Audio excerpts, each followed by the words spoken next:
Bien, vamos a empezar, vamos a ver hoy la unidad número 3 de valor agregado. Lo que vamos a ver hoy en la unidad 3 es análisis del mercado. Y si bien el análisis del mercado se puede hacer para cualquier producto y las empresas están continuamente haciéndolo, creo que para lo que es valor agregado tiene una importancia muy grande, ya que si vamos a agregar valor y vamos a gastar en generarle un cambio en su aspecto o en su conformación, presentarlo de una mejor manera, presentarlo de una manera distinta, y todo eso tiene un costo a nuestro producto, creo que es importante hacer un análisis previo para ver si, o entender qué pasa en los mercados, o qué tendríamos que saber. Así que un poco de todo esto es lo que vamos a ver hoy. Algunas cosas, como hablábamos hace un rato con Diego, son les van a sonar conocidas porque las habrán visto en otra materia, otras no, y otras les van a sonar conocidas, pero les vamos a dar acá un enfoque un poco distinto. Entonces, ¿qué es el análisis de mercado? Cuando hablamos de análisis de mercado, ¿a qué nos referimos? Es una investigación, es una parte de esa investigación que hacemos sobre el mercado de un producto. Cuando hablo del mercado de un producto, no el mercado en sí, no estoy hablando de los mercados ganaderos o mercados agropecuarios, sino el mercado de ese producto puntual que nosotros estamos tratando de modificar, de darle valor agregado o de introducirlo justamente, y valga la redundancia, en el mercado. Y ese análisis de mercado va a examinar sistemáticamente y con la ayuda de los resultados va a identificar las oportunidades que tiene y los riesgos que presenta. O sea, lo que estoy haciendo cuando empiezo una investigación de mercado para un producto, vamos a suponer que yo soy un productor de nuez pecan y digo, no la voy a vender entera la nuez con la cáscara, con todo, sino que la voy a pelar, me voy a comprar una peladora, la voy a pelar, le voy a sacar la cáscara y la voy a envasar en bolsitas de 250 gramos, medio kilo y un kilo, y le voy a poner una marca propia y la voy a destinar al mercado. Bueno, entonces, antes de hacer todo eso, yo tengo que hacer un análisis, no me puedo poner a trabajar en todo esto, en una inversión que significa la peladora de nueces, la embolsadora, el etiquetado, la difusión, todo. Si el mercado no, no está disponible, si no voy a poder venderlo después. Entonces, hay que hacer un pequeño trabajo, o incluso a veces se hacen algunas pruebas de mercado, así, bueno, a ver, armo medio artesanalmente a mano unas 10, 15, 20 bolsitas y las distribuyo para ver si tienen aceptación. Y vamos a ver que hay muchos factores y muchos aspectos que vamos a analizar cuando hagamos justamente el análisis de mercado, pero acá lo que buscamos es conocer el público objetivo, o sea, analizar el público objetivo. ¿A quién le voy a vender yo este producto?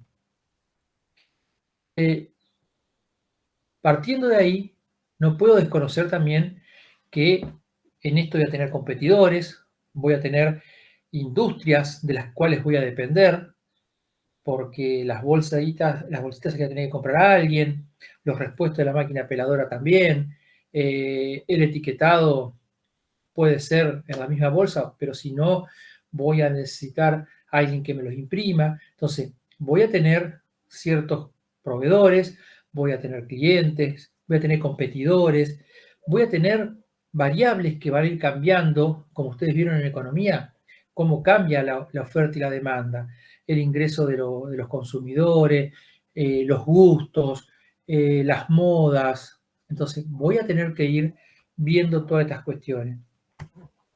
Pero el análisis de mercado me permite conocer hasta cierto punto esta relación entre la oferta y la demanda. Y me permite tomar decisiones sobre cómo manejar el marketing que vimos en la unidad anterior. O sea, Vieron cómo todo va relacionado. Vimos el marketing, cómo difundir un producto, y ahora estamos viendo, está bien, el marketing porque sí, no alcanza. Entonces, hay que hacer un análisis para no errarle en lo que estoy haciendo, y si le erro, que no sea tan catastrófico.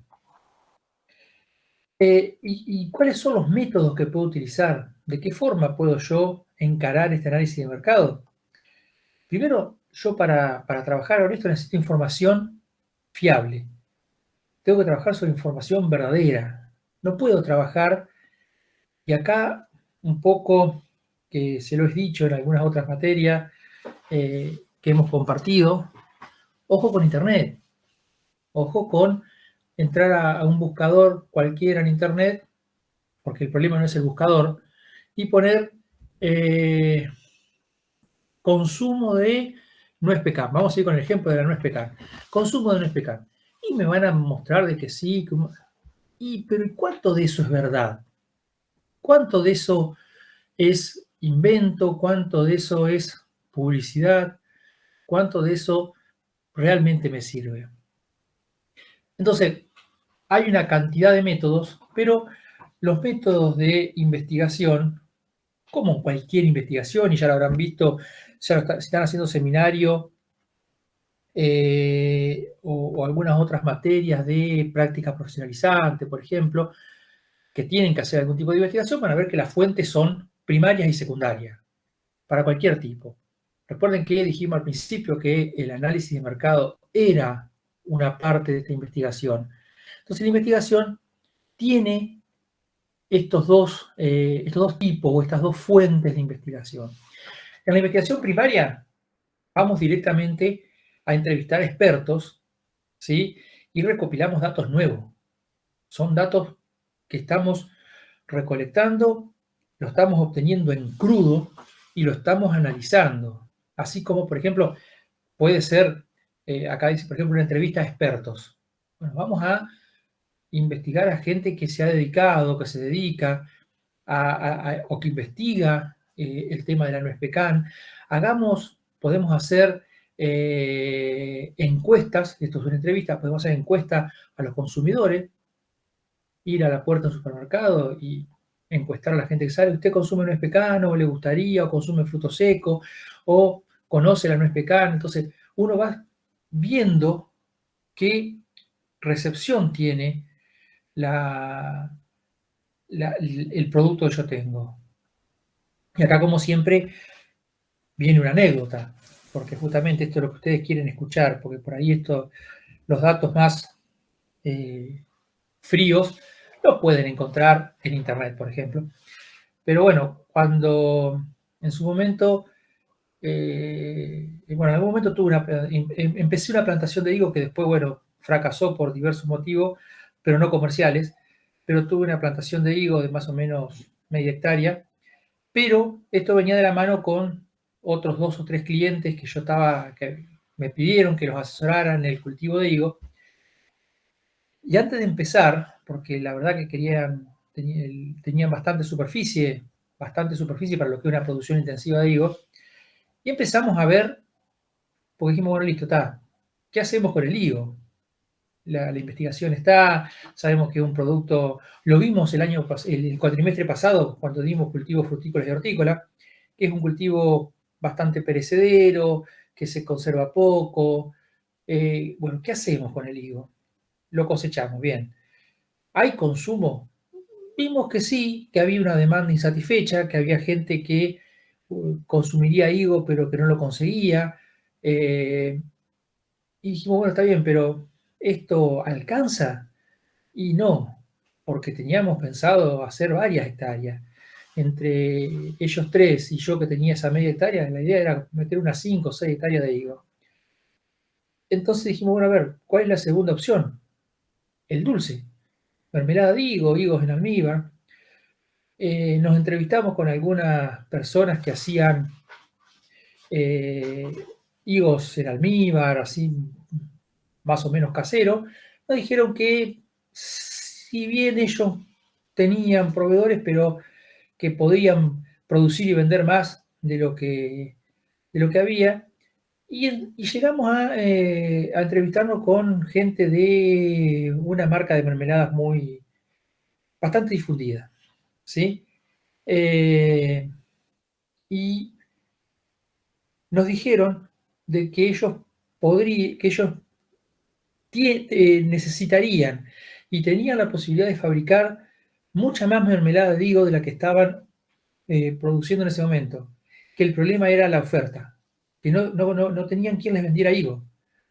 Bueno, con esos datos, si bien el mercado, vamos a ver que el mercado no es estable, el mercado va cambiando, el mercado es totalmente móvil, pero bueno, teníamos un dato, está bien, estábamos plantando hoy, la demanda estaba hoy y nosotros íbamos a tener nuestros primeros higos dentro de 3 4 años, pero bueno, sabíamos que el mercado estaba insatisfecho.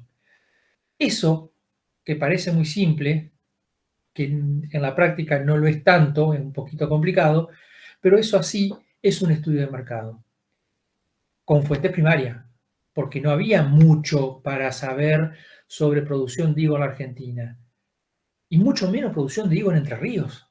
En ese momento había una o dos plantaciones más o menos comerciales de higo. El resto era gente que tenía 4 o 5 higueras en el fondo y que cuando estaban los higos los sacaba y los llevaba a la verdulería a vender, o que tenían no 4 o 5, unas 10 12, entonces los que hacían mermeladas o dulces de higo venían y le compraban una vez que estaban, pero, pero no había mucha información. Entonces la poca información que había era de otros países o un higo no tan comercial, no tan tecnificado, que venía de Catamarca, Jujuy, Salta, La Rioja, entonces no había información. Sí, mucha información técnica, pero no comercial. Dimos ese análisis de mercado. Entonces, recopilar datos nuevos, frescos y de personas directamente involucradas, eso es fuente primaria. En la investigación secundaria lo que hacemos es utilizar datos que ya existen. Vamos a ir a analizar, que también lo hicimos, por ejemplo, en este caso, buscamos en ese momento era Ministerio de Agricultura, Ganadería y Pesca, si había datos de producción de higo en la Argentina, importación, exportación de higo, SENASA, si tenía alguna estadística de hectáreas plantadas con higo, nos encontramos con que había muy poca información secundaria, que había algún dato en el mercado central de ingresos de cantidad de higo, toneladas de higo por año, la fecha más o menos, pero realmente había poca información. Pero cuando yo voy a esas fuentes institucionales o a revistas especializadas o a institutos como el INTA o como SENASA, o por ahí incluso algunas instituciones, algunas entidades del campo, sociedad rural, los grupos CREA, bueno, buscamos información por todo. Eso es fuente secundaria. Son datos que ya alguien los recopiló, alguien los ordenó y los utilizó y que están disponibles. Entonces, investigación primaria, investigación secundaria. Y ahí tenemos que ver nosotros, de acuerdo a nuestro producto, con cuál nos vamos a manejar. Aunque parezca al revés, y podemos tener distintos puntos de vista, generalmente, a mí por lo menos, me gusta primero ir a las fuentes secundarias. Mira, pero no, si las primarias están primero, ¿cómo va la secundaria? A la secundaria, a ver qué hay. Y con esto que hay, ya me oriento y veo si me sirve o no, y veo de qué forma recopilo información primaria. Si tengo mucha información de la demanda, o sea, consumo de higo en la Argentina, empresas que industrializan higo, toneladas industrializadas, y bueno, iré a entrevistar a productores para ver la oferta. Productores, mayoristas, mercado central, el mercado del Charrúa, mercado de Santa Fe, ¿sí? Entonces, veo lo que me falta y voy arrancando. Entonces, estos son los métodos. Pueden ser numerosos. La fuente secundaria es revisar información. La fuente primaria pueden ser entrevistas, pueden ser encuestas, pueden ser grupos focales, ¿sí? No sé si estoy hablando en chino, me paran y me preguntan, pero un grupo focal es juntar un grupo de personas, 6, 7, 8, 10, 12, depende el tema, totalmente distintas, que no se conozcan entre ellos y sentarnos a conversar mientras nos estamos grabando y filmando. Entonces, ¿por qué? Porque ahí la gente va diciendo, todo eso depende de cuando hay productos muy novedosos o cuando vemos que no le encontramos la vuelta. Bueno, el focus group o grupo focal es interesante como método de análisis. Entonces, la gente una vez que, y ahí el que dirige el focus group tiene que ser muy hábil, porque entonces es el que le hace olvidar a la gente que están las cámaras y los micrófonos y empieza a decir realmente lo que piensa y siente sobre el producto, sobre las marcas, sobre las empresas, sobre los precios, sobre la calidad, sobre lo que realmente quiere, ¿sí? Cosas que por ahí, en una encuesta, en una entrevista, por ahí es un poco más difícil sacarlo. Pero las herramientas son muchísimas. Y usted, eh, hay dos términos que los venimos hablando hasta ahora y parecen lo mismo, que es análisis de mercado e investigación de mercado, y no son lo mismo. Cuando hablo de investigación de mercado, voy a hacer referencia a justamente esta investigación sistemática de un determinado mercado. Esta de ir, preguntar, revisar, buscar, fijarme, analizar datos, ¿sí? Y esta investigación me va a dar una idea, una información a partir de la cual yo puedo seleccionar algunas herramientas de marketing o otras herramientas para continuar con mi trabajo. En cambio, el análisis de mercado, o sea, la investigación es una investigación sistemática que incluso no se refiere a un momento puntual. Cuando yo hago investigación, incluso puedo irme 10, 15, 20 años atrás, 50, para ver qué pasa, cómo evolucionó la oferta, cómo evolucionó la demanda. Incluso puedo, depende de ciertos productos, de ciertos bienes, puedo irme muy lejos. Por ejemplo, si yo quisiera innovar sobre un producto, sobre el azúcar o un producto sustituto del azúcar. ¿Qué ha pasado con el azúcar? El azúcar es un producto que se viene utilizando en la Argentina desde hace 100 años o más. ¿Cuánto se consumía por habitante allá hace 100 años? ¿Cuánto se consume hoy? ¿Cuál fue la curva? ¿Cuál es la tendencia? ¿Está subiendo el consumo? ¿Está bajando? ¿Está estabilizado? ¿Es un mercado maduro? ¿Por qué está estabilizado? ¿Por qué empezó a caer? ¿Por qué empezó a subir? Entonces, eso es una investigación. En cambio, cuando yo hago un análisis, me centro en el momento, ¿sí? Por eso, por ahí, elegir la palabra análisis de mercado para esta unidad tal vez no fue lo más feliz. Tal vez hubiera tenido que hacer investigación de mercado. Porque el análisis es, como le decía, en un momento, hoy, ¿qué pasa hoy?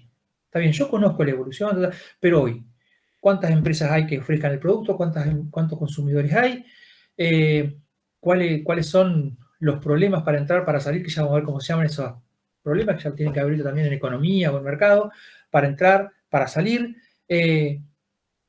¿Cómo está el tema de los proveedores? Entonces, es muy de este momento ese análisis de mercado. Y buscamos identificar las principales características para ver si podemos entrar, si es rentable, si vamos a poder movernos ahí o no. Si yo quiero entrar, porque mirad, qué bueno, voy a hacer el tema, vuelvo a la Neus Pecan, voy a comprar la peladora, voy a envasarla y la voy a salir a vender. Resulta que el 95% del mercado de la nuez pecan fraccionada de esa forma la tienen dos empresas gigantes.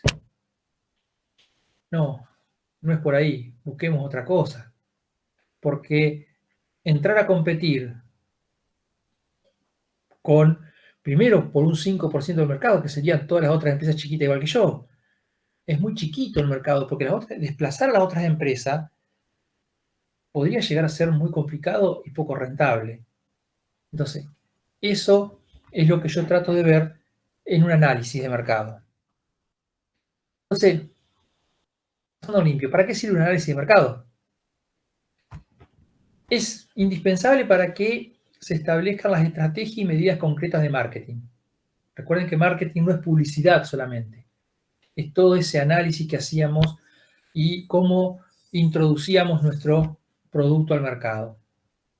Esto se puede fundamentar con ideas, con cifras, con datos para convencer con un plan de negocio. O sea, mostrarle a mis socios o a mí mismo, si soy una empresa unipersonal, de que sí, mirá, los números son buenos, sí, podemos salir al mercado.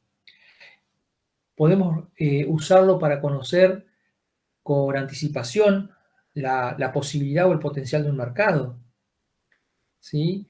Podemos ver, empezar a hacer algunos sondeos, e ir buscando y viendo qué sirve y qué no sirve, qué es lo que la gente está demandando, qué necesidades insatisfechas hay, cómo podemos cubrir ese bache. También nos permite identificar cualquier problema, cualquier déficit de conocimiento y hacerle frente. O sea, está bien, lo que veíamos nosotros. Tenemos el higo, ¿sí?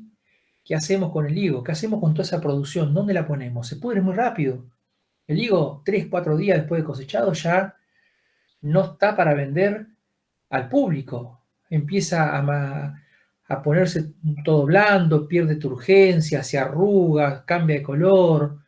No es como la mandarina o la naranja donde puedo tener 6, 7, 8 meses, la papa, la zanahoria. No, esto es muy rápido. Entonces, ¿qué hago cuando estoy en el mercado? ¿Qué hago en ese caso?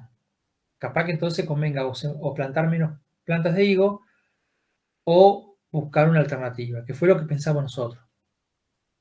También un análisis nos muestra qué otros productos similares están en el mercado en ese momento. ¿Sí? Si hay un mercado maduro, con productos ya instalados y con marcas muy firmes, y no sé si nos conviene entrar al mercado. Y esto que yo le decía, las barreras de entrada y de salida al mercado. ¿Cuánto cuesta entrar al mercado o cuánto cuesta salir del mercado?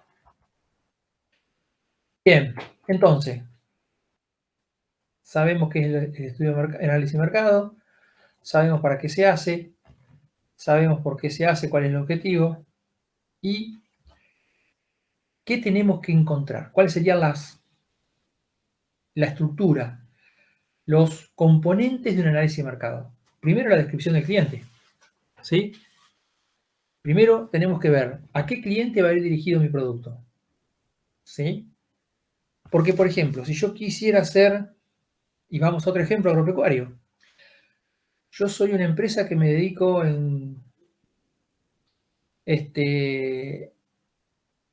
me quiero dedicar, soy agrícola y me quiero dedicar a la siembra de maní, no maíz, maní.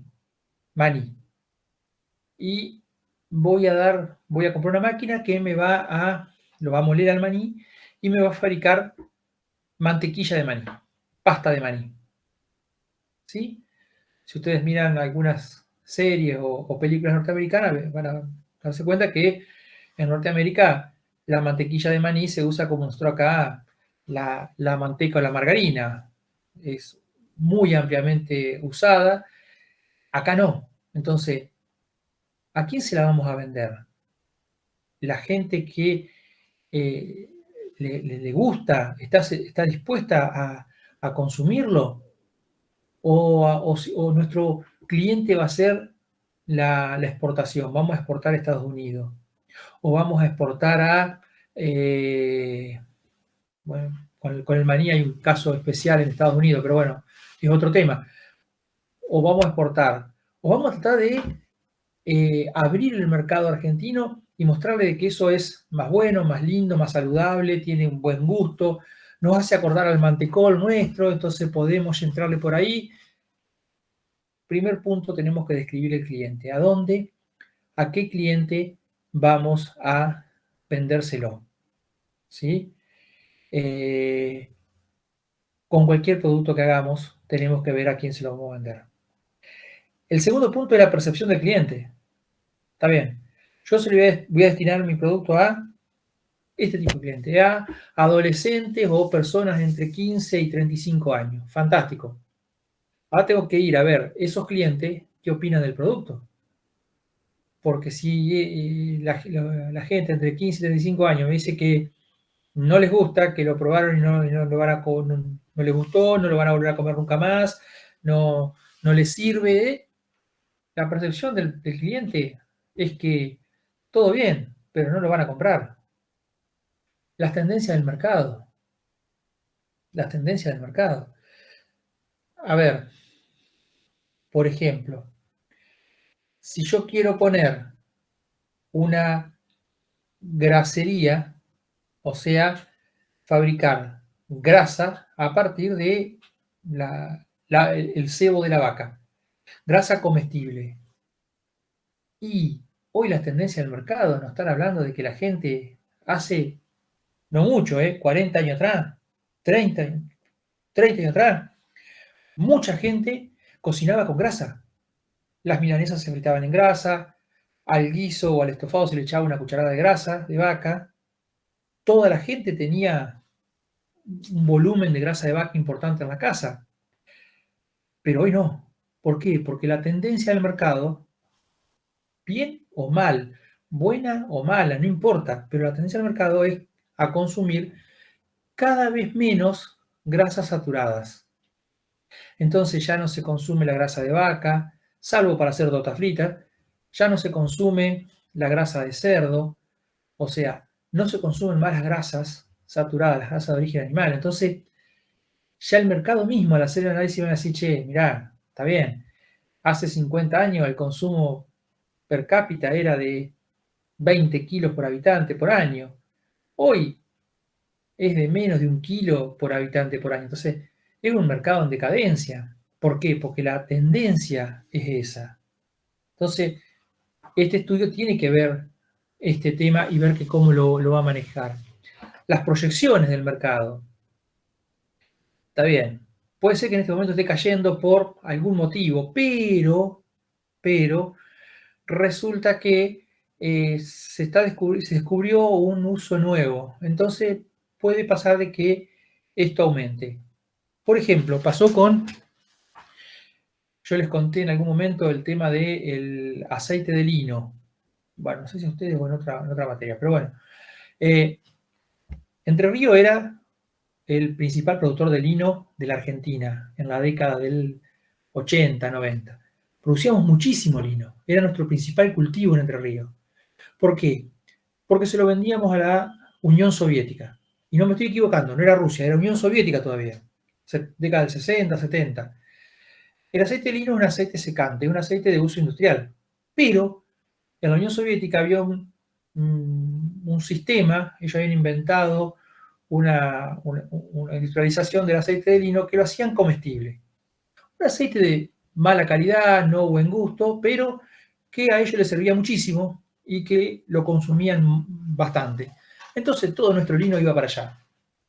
Cae la Unión Soviética, se produce la perestroika, entra en crisis político y económica la Unión Soviética, se divide y dejan de comprarnos vino porque ya no tenían que usar lo que tenían ellos, no había plata para comprar, entonces el lino se despedaza, el mercado del lino entrerriano se despedaza.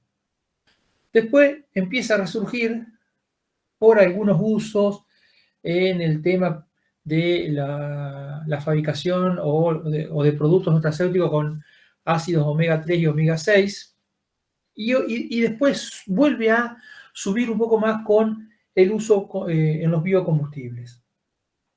Hoy ha sido desplazado por otros cultivos que producen aceite en mayor cantidad que el lino para el uso de los biocombustibles. Pero bueno, si yo estaba en el momento de que cae 80 y fines de los 80, 90, con la debacle de la Unión Soviética, y yo decía, soy productor de lino, tengo cosechadora de lino, sembradora de lino, camiones para llevar lino, ¿qué hago? Y bueno, tenía que ir a ver la proyección del mercado. ¿Qué me decía el mercado? ¿Iba a subir, iba a bajar, se iba a mantener? Bueno, eso también tenemos que estudiarlo cuando hacemos ese análisis de mercado. Y por supuesto la competencia. ¿Hay más empresas que estén compitiendo?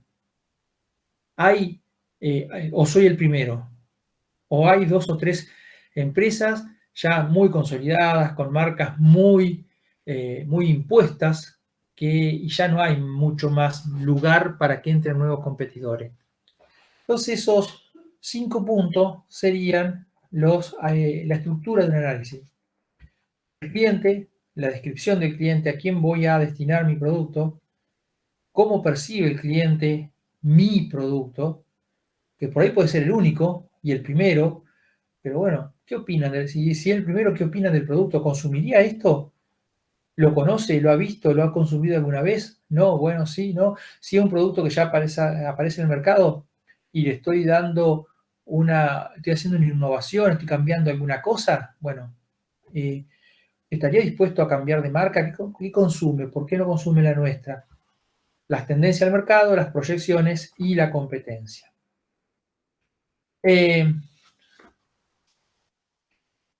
¿Y cuáles serían los 3 grandes lugares, los 3 grandes sectores que yo voy a analizar e identificar en este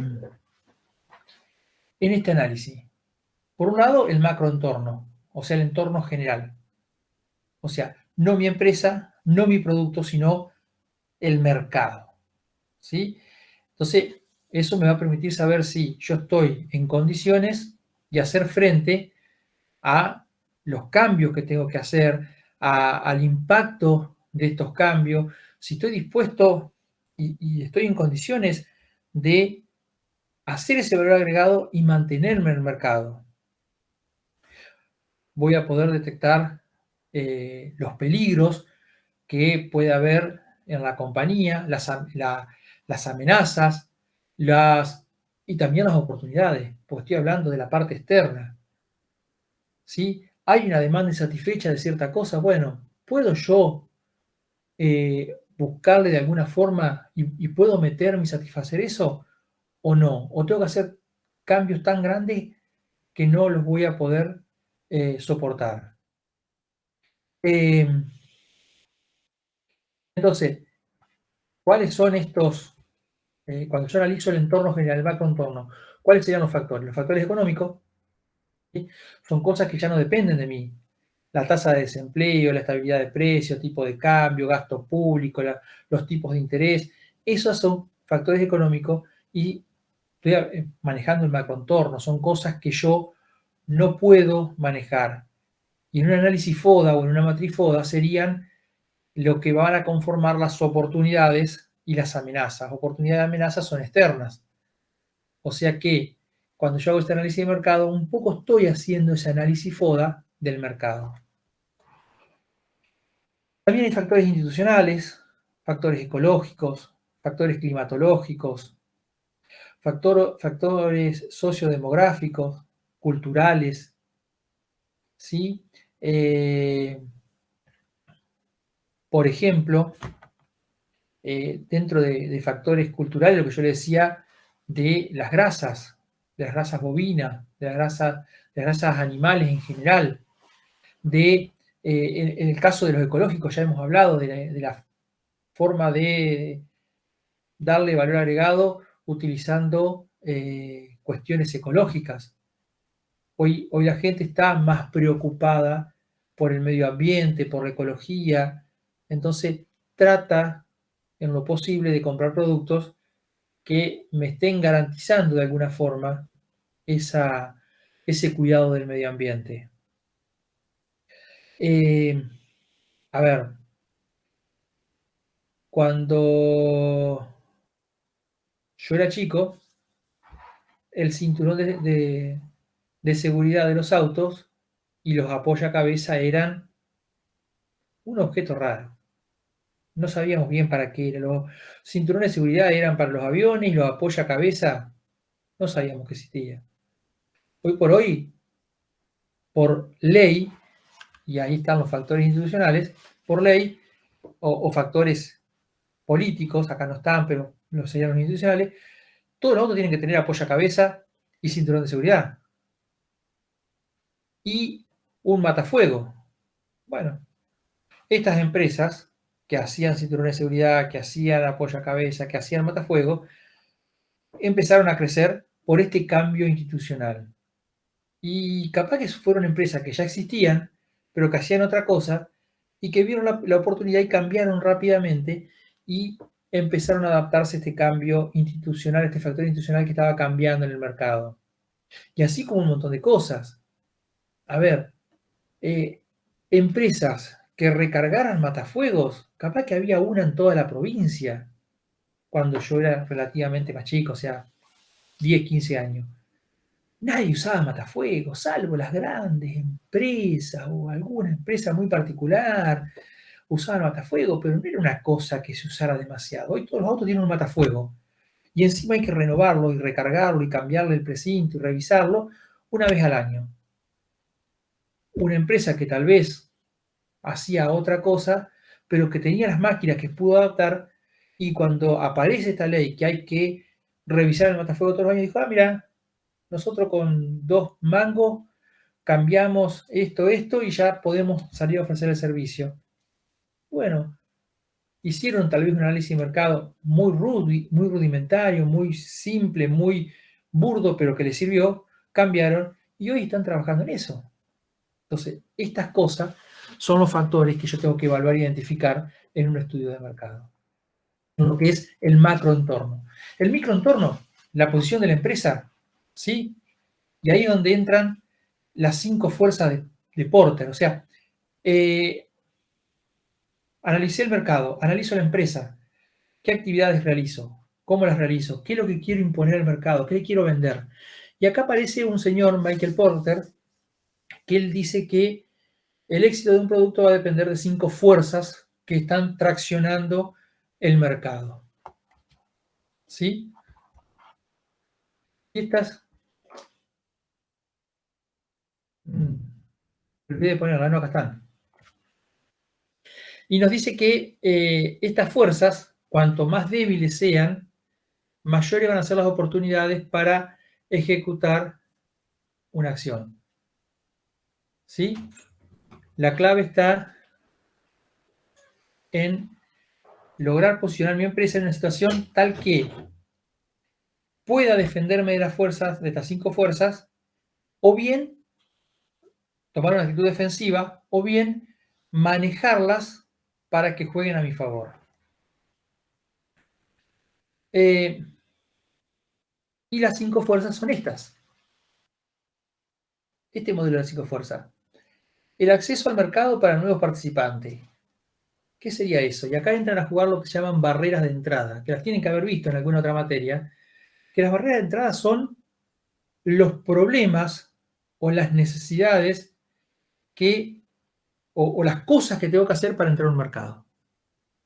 Si, por ejemplo, las barreras de entrada son muy bajas, como por ejemplo puede ser, a ver, yo estoy produciendo aceite de lino, ¿sí? Yo soy una aceitera que hace aceite de lino. ¿Cuánto me involucraría cambiar para hacer aceite de soja? Y tal vez adaptar alguna máquina que otra, pero más o menos la molienda es igual. Estoy haciendo harina de trigo. ¿Cuánto puede significar adaptar para hacer harina de centeno? O sea, bueno, en vez de ahí me diversifico, hago harina de trigo, de cebada, de avena y de centeno. No hay grandes barreras en eso de entrada. Ahora, por ejemplo, yo quiero extraer litio. ¿Será fácil armar una empresa que pueda extraer litio? Y yo creo que no conozco, no soy un experto en el tema litio, pero me parece que las barreras, las cosas que tengo que hacer desde lo político, desde lo económico, desde lo tecnológico, son bastante grandes. Entonces, cuando más bajas sean las barreras, más gente va a querer entrar al negocio si es exitoso. Ahora, cuanto más altas sean las barreras, más difícil va a ser, y ya eso mismo va a ser una disuasión. Entonces, si yo fui el primero y armé mi mercado y le puse barreras muy altas, por los motivos que sean, tengo que hacer que eso juegue a mi favor. Eso es una de las fuerzas de Porter. Acceso al mercado para nuevos participantes. A ver si me más detallado. Bueno, acá están más detalladas, lo que les decía. Esto de la entrada de nuevos competidores. Y fíjense que esto puede ser economía de escala. Por ejemplo, una economía de escala es el agua potable en los pueblos. ¿Por qué hay una sola empresa? Y a veces inclusive es una cooperativa. Porque el margen de rentabilidad es tan chiquito o inexistente, porque el agua es un bien esencial. Yo no puedo lucrar con el agua. Es más, no puedo cortarle el agua totalmente a una casa. Si una casa no puede pagar el agua, una familia no puede pagar el agua, yo tengo que garantizarle que al menos tenga una canilla. O sea que no es un negocio totalmente rentable, como podría ser la venta de cigarrillos. Entonces, esa es una barrera. La economía de escala puede ser una barrera. Entonces, no hay muchas empresas que quieran competir. Cuando ya entró una, ya se estableció y mirá, ya está, no hay mucha posibilidad de pelear por el agua potable. El grado de diferenciación del producto o la marca, ¿sí? Si yo tengo que tener una marca y pelear, invento una marca de bebidas cola y tengo que pelearle a los dos monstruos, que ya están totalmente instalados, totalmente diferenciados, y es una barrera muy alta. Tal vez la tecnología es muy baja, tal vez no haya una cuestión tecnológica, pero sí hay una barrera de entrada que es ir a pelearle el mercado a dos gigantes. Es un poco difícil. Eh, importancia de las inversiones muy grandes, algunas cuestiones políticas y legales, ¿sí? Que algunas cosas que el Estado se reserva como monopolio y tratar de pelearle eso al Estado o cuando lo cede en concesión es porque es un negocio muy chiquito, muy preciso y donde no hay lugar para la competencia. Entonces, estas son una de las fuerzas de Porter. Otras son las reacciones esperadas de los competidores existentes. Y esto significa que yo entro al mercado. Los competidores que están pueden pelear con mucha fuerza eh, o no. O es un mercado donde si yo pongo un poco de marketing, un poco de inversión, diferencio un poquito bien mi producto, ya está. No hay forma de que los competidores reaccionen. ¿Por qué? Porque son empresas muy chicas, con poco acceso a la publicidad o no tienen una buena estrategia de marketing. Entonces, no hay posibilidades de pelear. ¿Sí? Las reacciones de los competidores. Yo entro, ¿me van a pelear? O cuando entran así, uy, mira, otro más que entró y bueno, déjalo, ya está. Reacciones esperadas. La tercera fuerza de Porter es el poder de negociación de los proveedores. Si yo estoy produciendo, valga la redundancia, estoy produciendo productos primarios, tal vez los proveedores no sean tan importantes. O sí. Pero hay veces donde los proveedores son los que manejan el mercado. Entonces, primero, o porque hay un solo proveedor, entonces sí o sí, y tiene alianzas y acuerdos específicos de venta con ciertas empresas, entonces no puedo entrar porque no me van a vender lo que yo necesito, o el grado de diferenciación o el producto que yo necesito es muy específico, entonces no se lo puedo comprar a cualquiera, y entonces este proveedor o no me lo puede vender porque no lo alcanza a producir, o si me lo vende a un precio altísimo. Bueno, varias de estas cuestiones, y hay una que es interesante y que la vamos a retomar un poco a lo último en esta materia o en planeamiento, ya lo vamos a ver, que es la integración del sector. O sea, a ver, yo tengo que ha pasado en algunas empresas. Yo tengo el producto, ¿sí? O un producto estratégico que otras empresas necesitan para fabricar sus productos en el mercado. Y entonces yo digo, pará, si yo soy el único que tengo este insumo fundamental, vamos a suponer, soy criador de cerdos y hay muchos frigoríficos, pero yo soy el único criador de cerdo de acá. Primero empiezo diciéndole, bueno, no, yo vendo a tanto y el que no me quiera pagar no le vendo. Pero después digo, pará, ¿y por qué no pongo mi propio frigorífico? Si no es una cuestión tan complicada. No hay una barrera tecnológica inmensa que tengo que hacer una inversión gigante. No, no es tan difícil poner un frigorífico de cerdo. Entonces yo, productor de cerdo, pongo un frigorífico de cerdo y listo, no le vendo más a los demás. Integro hacia adelante. Eso también es una de las fuerzas de Porter. La otra punta, los consumidores. Que no pensemos en consumidores finales, no pensemos nosotros como consumidores. Vayamos al ejemplo parecido de la cadena del pollo. Los frigoríficos de pollos, en algún momento acá en la provincia de Río había muchos criadores de pollo y pocos frigoríficos. Entonces, los criadores de pollo iban y le vendían los pollos vivos a los criaderos, a los frigoríficos. Llegó un momento donde la tecnología que había que invertir para el procesado del pollo empezó a ser cada vez más grande y se transformó la tecnología misma de faenado de pollo en una barrera de entrada. Entonces, cada vez eran menos los frigoríficos.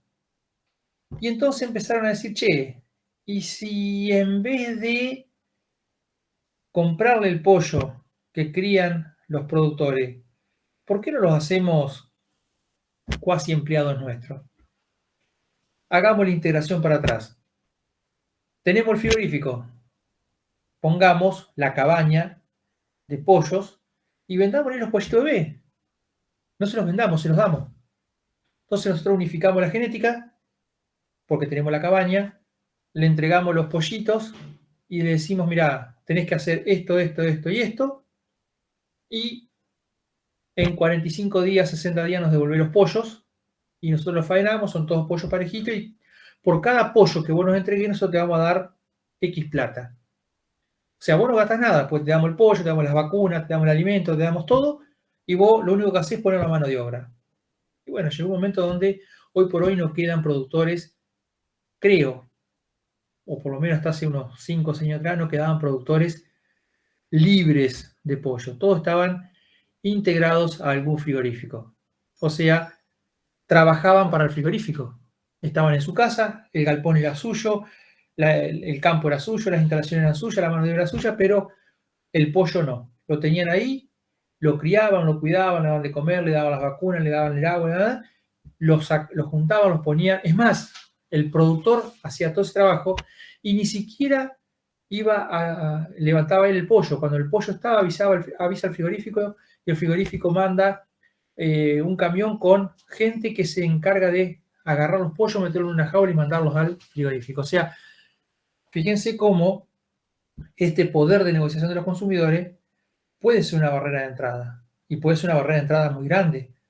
Porque yo, como somos muy pocos los consumidores, yo elijo a quién le compro y a qué precio le compro y cómo le compro. Entonces, el negocio puede llegar a no ser tan tentador. Y la última fuerza de Porter es los productos sustitutos. ¿Qué productos hay? ¿Cuál es el potencial de estos otros productos? ¿Cómo me pueden competir en mi empresa?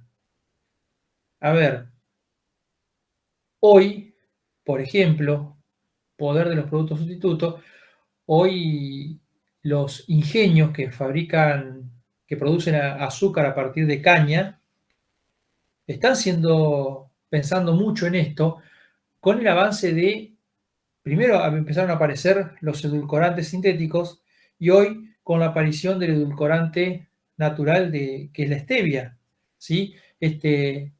esta sustancia que se trae de la stevia y que es natural y que endulza mucho más que el azúcar. Entonces, están ante un dilema. Y eso es un problema, eso es una fuerza. Si yo quiero empezar a hacer azúcar hoy en el norte, ¿y será un negocio rentable? ¿O me conviene no hacer eso y hacer stevia, que también es una planta tipo una chilca que se planta? Digo chilca para que tengan una idea de cómo es muy, es de la misma familia y también es un cultivo. O sigo con eso, o busco otra alternativa. Pero los productos sustitutos también pueden ser son una fuerza de Porter que me pueden estar entorpeciendo y malogrando esto que yo estoy tratando de introducir al mercado. Volviendo a nuestro ejemplo de la nuez pecan, la nuez común o nuez europea podría ser un sustituto perfecto de mi nuez pecan. O lo que fue al revés, la nuez europea necesita algunas cuestiones más específicas en cuanto a clima y suelo, que por ahí no son tantas para la nuez pecan. Entonces, en su momento, la nuez pecan se transformó en una competencia que empezó a hacer pensar a los productores de nuez común si les convenía seguir aumentando la superficie de nuez europea o pasarse a nuez pecan, que era más fácil de cultivar, con menos requerimientos, edafoclimáticos, y que que ya tenían más o menos todo armado y podían cambiar una producción por otra en un tiempo relativamente corto. Pero bueno, cuando yo analizo el microentorno, tengo que analizar estas 5 fuerzas, que son las que van a afectar directamente a mi empresa. Y acá tengo que sacar las debilidades y fortalezas. Vieron que volvemos al análisis FODA continuamente. El FODA, oportunidades y amenazas son externas, debilidades y fortalezas son internas, salen de acá, del microentorno de mi empresa. Entonces, lo que yo tengo que buscar es que estas 5 fuerzas o las limito, que pueden ser una oportunidad o pueden ser, pueden ser una fortaleza o una debilidad mía. Si mi producto tiene muchos competidores o productos sustitutos, y voy a ser débil. Entonces, ¿cómo hago para que eso juegue a mi favor? ¿O cómo limito eso? Bueno, tendré que ver una buena campaña de marketing que diga que mi producto es mejor que los otros productos sustitutos, que consuma té que es mejor que el mate, por ejemplo, o consuma malta y no consuma café. Ojo, no estoy haciendo ningún tipo de marketing, estoy dando ejemplo, pero esas cosas podrían llegar a ser lo que tengo que analizar al momento de salir al mercado. ¿Sí? Y acá seguimos con las fuerzas de Potter, grado de rivalidad, análisis del entorno interno, ventajas competitivas y la organización de la empresa. Y llegamos a tipos de mercado. No vamos a ver los mercados tal cual, sino cuando yo hago el análisis, qué tipo de mercado voy a analizar. Vamos a otro enfoque de lo que es mercado, no mercado de competencia perfecta, no. Que cuando hablo de mercado hablo a qué público o cómo o correlación hay entre el usuario del producto o servicio ofrecido con justamente mi producto. Y ahí tenemos un mercado potencial que tengo que analizar, que es todos los posibles consumidores de mi producto. Si yo voy a fabricar, siendo la parte agropecuaria, cigarrillos, mi mercado potencial va a ser una cierta cantidad de gente, adultos mayores de edad que fumen. Ahora, si yo voy a fabricar leche, mi mercado potencial es el 100% de la población. Si yo voy a fabricar barritas de cereal, y bueno, ahí tendría que ver cuál es mi mercado potencial. Pero ven, lo que es el mercado potencial es todos los clientes a los cuales le puedo vender. A diferencia del mercado real, que es el que realmente está consumiendo mi producto. ¿Sí? Barrita de cereal. Y el mercado potencial es toda la población, pero realmente hoy mis barritas de cereal están consumiendo los chicos y los adolescentes. Los grandes no. Una persona de 50 años no consume barritas de cereal. ¿Y por qué? Si podría consumir y le haría bien. Bueno, mi mercado real me está mostrando que hay un montón de mercado potencial que no está siendo abastecido. Que puede llegar a ser el mercado no motivado. Porque, ojo, el mercado real puede estar limitado porque no conocen el producto. Le preguntan a una persona de 50 años, ¿y usted consume barrita de cereal? Y no sé, ¿qué es eso? ¿Sí? No la conoce. Pero el mercado no motivado es aquel que sí la conoce, pero que no quiere consumirla. ¿Conoce la barrita de cereal? Sí. ¿La consume? No, ¿para qué? ¿Para qué sirve una barrita de cereal? No sé.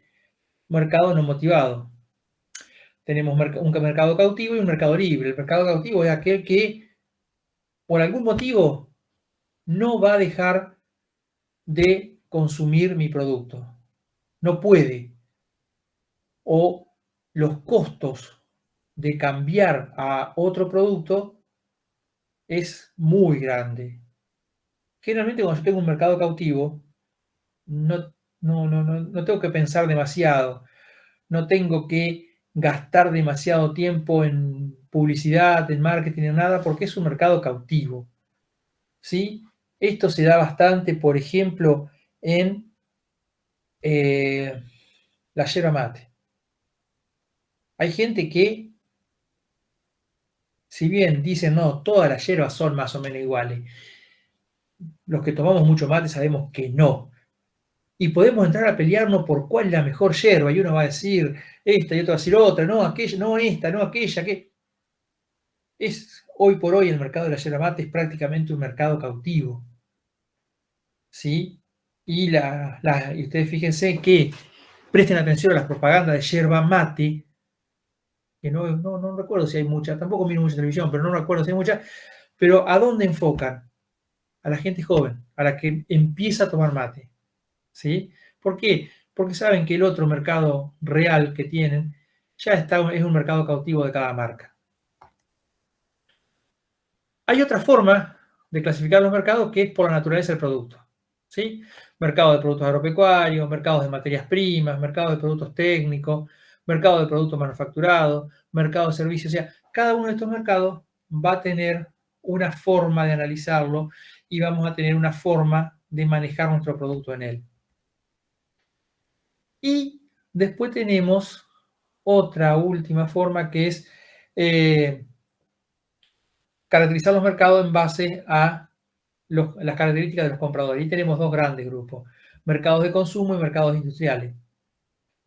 Mercados de consumo. ¿Y por qué es bueno saber a qué tipo de mercado pertenece mi producto?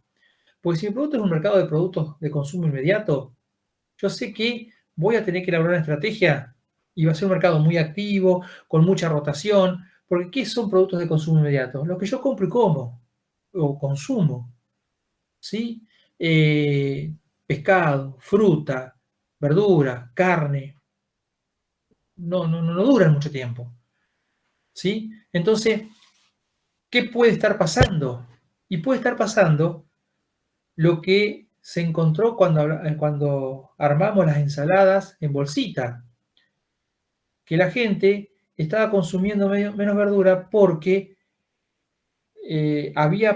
o sea, a ver, veníamos de una época donde, si nosotros nos ponemos a pensar un poquito, los que tenemos 40, 50 años, la mayoría de nuestras mamás no trabajaban, estaban todo el día en casa, entonces podían empezar a las 8 de la mañana, levantaban a las 7, nos mandaban a la escuela y a las 8 ya empezaban a cocinar.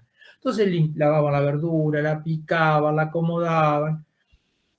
Después viene una generación, la nuestra, donde nuestras esposas y ustedes, chicas, trabajan. Entonces hay menos tiempo. Entonces ya no tenemos tanto tiempo de procesar esa verdura. Que encima la compramos y si no la consumimos en 1 o 2 días o no la lavamos, se nos pudre.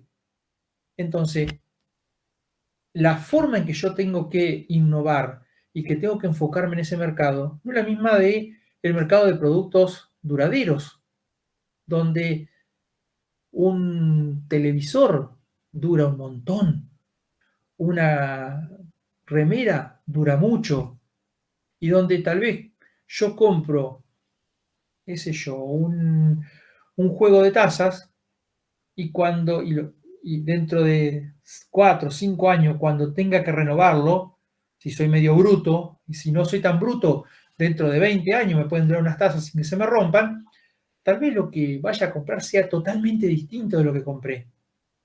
Entonces, son mercados distintos donde el enfoque que yo le voy a dar son distintos.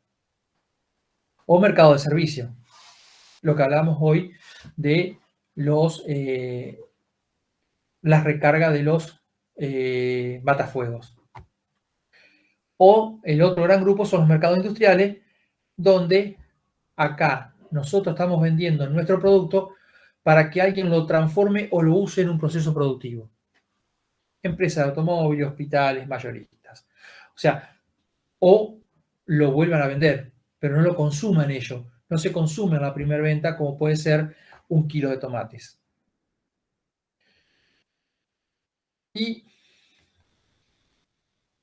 lo que le decía, ¿por qué necesitamos saber a qué tipo de mercado pertenece? Porque sabiendo a qué tipo de mercado pertenece, no va a ser lo mismo la forma en que van a influir los competidores, los, los proveedores y los consumidores. Si yo me quiero meter en un mercado de productos perecederos, productos de consumo inmediato, como estábamos viendo acá en el primer caso de mercados de consumo, y probablemente la reacción de los competidores sea mucho más fuerte. A ver, tenemos un mercado chiquito, o sea que yo tengo que vender lo que produzco, o sea que no podemos dejar entrar gente nueva, porque no, probablemente, y ustedes habrán visto los que somos de Paraná, que hay 2 marcas de ensaladitas, de verduras picadas, y no ha podido entrar más. Y encima, yo conozco el trasfondo detrás, son primos. Las dos empresas son parientes muy cercanos, por eso creo que por eso se toleraron. Pero donde quiera entrar una segunda marca, y probablemente estas 2 marcas que están instaladas, bajen los precios, hagan oferta, hagan promociones y no lo dejen entrar. Y no lo dejen entrar a la otra marca. Pasa con las leches, pasa con algunos quesos, ¿sí? Entonces, conocer el mercado y saber a qué mercado pertenece me va a permitir saber cuál de las fuerzas de Porter van a actuar con más fuerza, cuáles van a ser las barreras de entrada, cómo va a ser la reacción de los consumidores, cómo va a ser la reacción de los competidores. Si yo, por ejemplo, tengo nuez, lo que pensaba, las nuez en bolsita con el que arrancamos el ejemplo, y no son productos perecederos. No lo vendo hoy, lo puedo vender la semana que viene, incluso el año que viene, incluso daré un paso más, las envaso al vacío y las puedo tener 10 años, ¿sí? Pero es otro tipo de producto. Bien, la tendencia de crecimiento, algo fuimos hablando, hay que conocer cómo se está moviendo el mercado, si el mercado está creciendo, tal vez sea el momento de entrar, si el mercado está decreciendo, tal vez sea el momento de salir, si el mercado es un mercado maduro, que está estabilizado, o sea, el consumo de este producto no sube ni baja, probablemente sea un mercado con una gran cantidad de clientes cautivos, que ya están acostumbrados a eso y que van y que medio por inercia meten la mano y sacan. Entonces, ver ese tema del mercado es importante para saber si me conviene entrar, me conviene salir o me conviene innovar. Acá empiezan las oportunidades. Esto es las oportunidades. Una oportunidad de mercado es una necesidad que no está satisfecha, ¿sí? Por ejemplo, cuando empiezan a aparecer las personas que requerían comer alimentos ecológicos o personas como ahora que son vegetarianos o que son veganos, al principio no había productos para, o incluso cuando personas con celiaquía se empieza a entender la enfermedad de la celiaquía y se empieza a diagnosticar y se empieza a mostrar que había mucha gente con este problema y que necesitaban de ciertos alimentos, se abre un nicho, un espacio de mercado donde había la necesidad pero no estaba cubierto. Y hay muchas empresas que automáticamente analizaron el mercado y dijeron, che, pero acá podemos entrar con nada. Mi producto es apto para celíaco, es solamente poner el sello y decir, che, el mío es, y después los demás que vean. Y esa oportunidad fue rápidamente ocupada.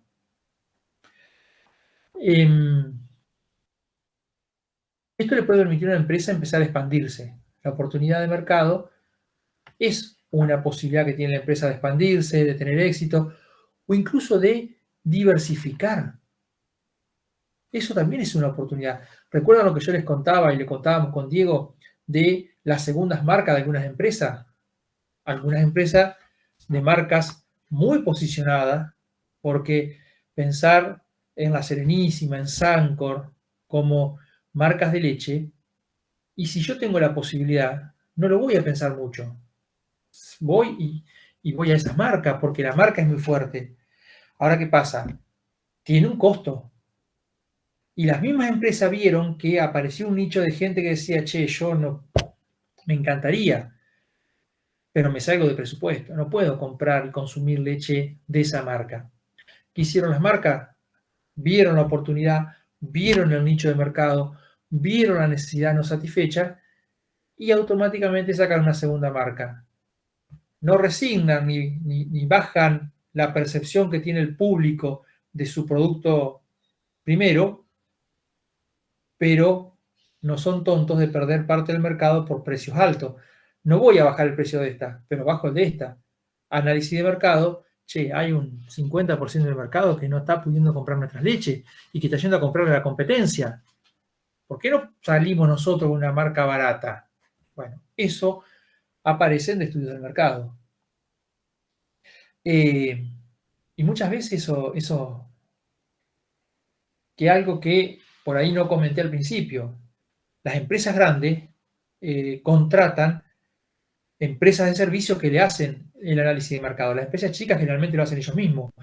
Y muchas veces nosotros mismos participamos en estos estudios de mercado, a veces conscientes y a veces inconscientes.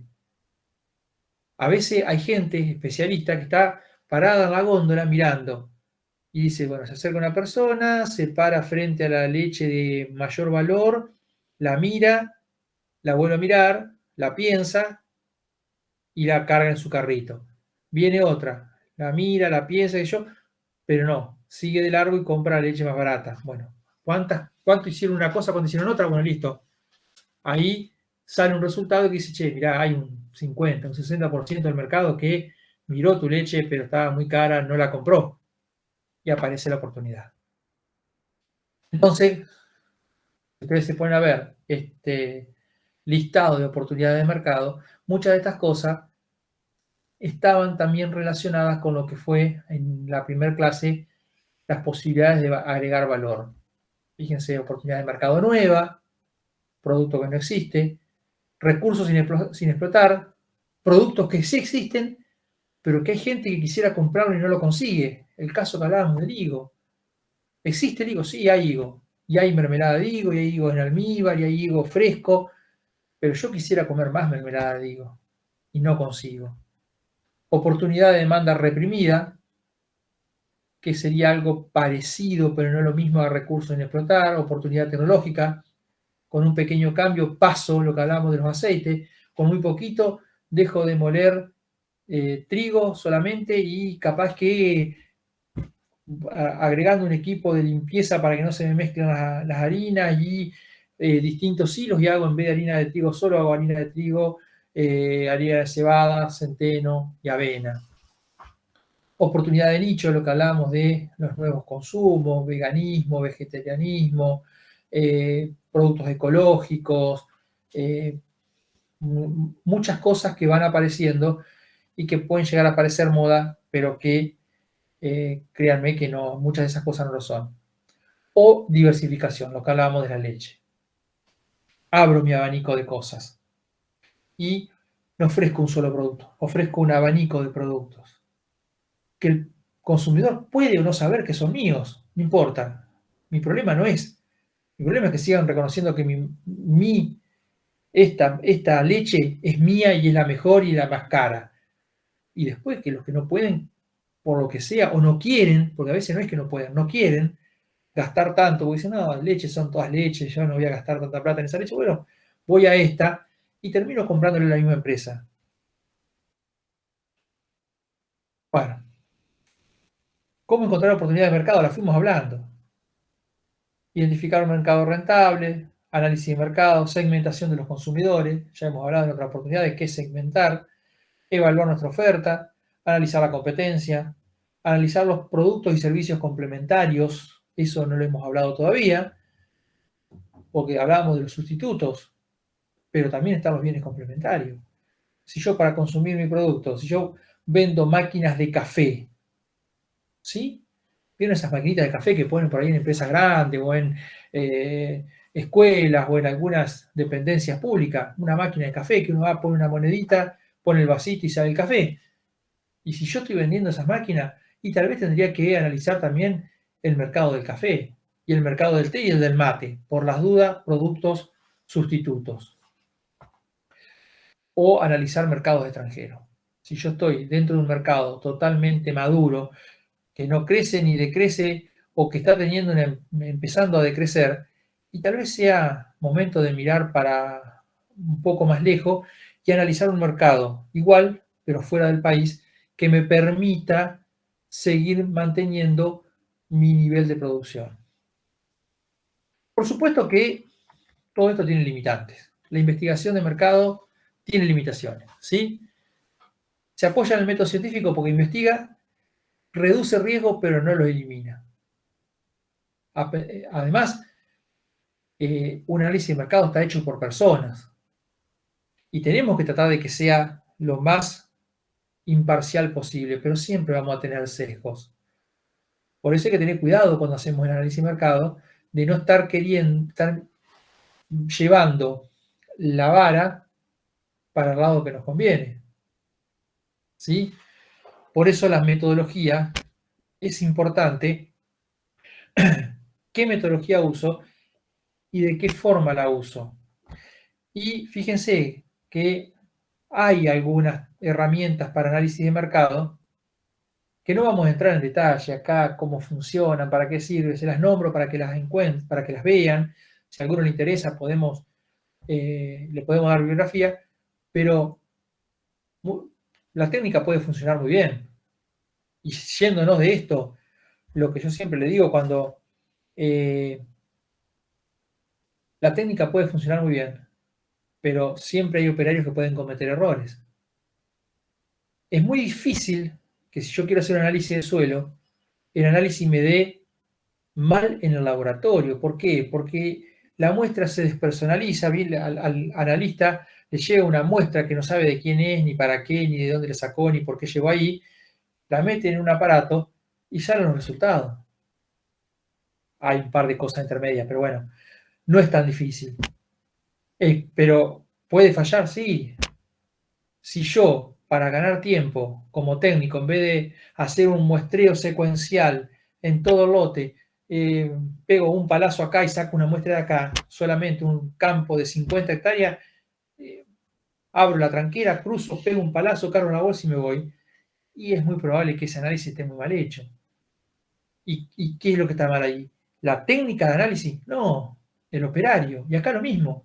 La técnica esta, el esquema de factores críticos de éxito, es una técnica que funciona muy bien, pero si yo la uso mal, me va a dar malos resultados. Y esa es una de las limitantes del análisis de mercado. Por eso, uno tiene que estar muy consciente de qué es lo que está haciendo para no llevar o inclinar la balanza para alguno de los lados para que salga lo que yo quiero que salga, ¿sí? Y después existen algunas otras técnicas como el Business Model Canvas, el esquema de objetivos SMART.